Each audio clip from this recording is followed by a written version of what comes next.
Mantan istri Dodi Sudrajat, Puput berziarah ke makam Vanessa Angel dan Bibi Ardiansyah. Tak sendiri, Puput juga mengajak kedua anaknya, Cika dan Aisyah. Bukan sekedar ke makam Vanessa dan Bibi saja, Puput menuturkan dirinya lanjut bersilaturahmi ke kediaman Haji Faisal. Dikutip dari YouTube KH Infotainment, pada Rabu, tanggal 1 Juni tahun 2022. Melihat kondisi makam Vanessa Angel dan Bibi Ardiansyah yang telah direnovasi, Puput merasa bersyukur.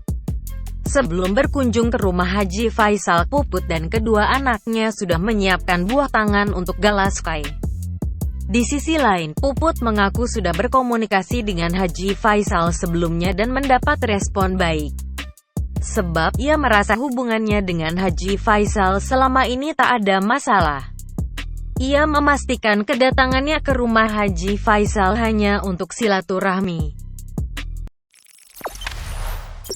Jangan lupa subscribe, share, komen, dan like ya!